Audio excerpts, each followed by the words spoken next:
السلام علیکم ورحمت الله وبرکاته. د غاښ د درد لپاره ما یو دوه پیری ویډیو کړی و، خو ما داسې کړی و وسته عملی کوم، بار بار رابطې په واتس اپ باندې کوي.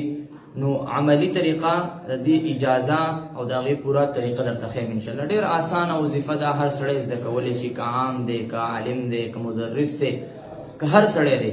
خو ډېر په توجه سره زما دا ویډیو وګورئ او د دې شکرانه به څه وي؟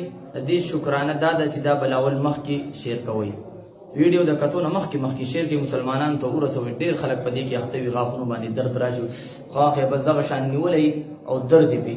دغې دپاره تاسو ته ډېره زبردسته وظیفه در کوم. وظیفه سره دا شی نو تاسو ما سره نه دا یې تاسو مطلقې د اوسپنې شی، که دا د چابي وي تا سره څه ټایم کې، جبکې سر چابي د چاقو نشته، څوک دله راغی په غاښ یې درد دی، یا مثلا تا سره چابي نشته خو چاقو د سره جب کې دی، نو دا راواخله د اوسپنې شی. که دا نه د سره ناخن کاټ کور کې ناسې ناخن کاټ وي، چاقو ماقو نه ناخن کاټ راواله، که دغه نه چمچ خورز ته میلاویږي، نو مطلقې د اوسپنې شی. که دا میخ وي میخ راواله، دا به راواخلې.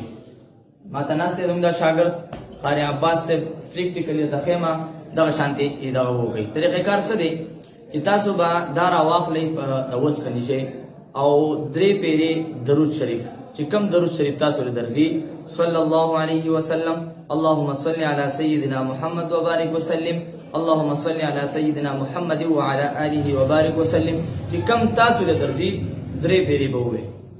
هغه دی وي د هغې نه پس به د سورة الطارق په عامه سفاره کې سورة الطارق دی، د هغې آیات ته وړوکې انه علی رجعه لقادر، انه علی رجعه لقادر. دا آیات په 11 مرتبه وي، دا آیات 11 مرتبه وي. د دې نه پس په بیا 3 پیرې بیا درود شریف وي. طریقې کار درته ښیم نور مخکې انشاءالله. شاګرد مې ناست دی، عملي درته ښیم، پریکټیکلي درته ښیم چې بیا تاسو انشاءالله ما سره رابطې ته هم نه جوړېږئ.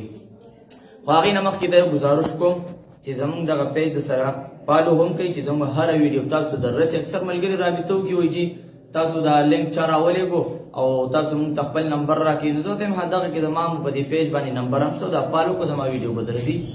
نو برای کرم دا پیج د سره فالو هم کوئ، مخکې شور هم کوئ چې تاسو څونه مسلمانان دي ښېګړو شي هغوی ته هم ورسي. څه ځان له خوښې هغه بل له خوښې. دا دې وکړو دغه وظیفه. بیا به دا راواخلې، دا چابي دی د سره، چاقو دی د سره، یا د سره چې دا ناخن کاټ دی یا هر څه دي، په دې 3 ټولو ته یو ځای. نو په دې کې هر یو وي چوپ پکې، په دې سرونه به چوپ کړي.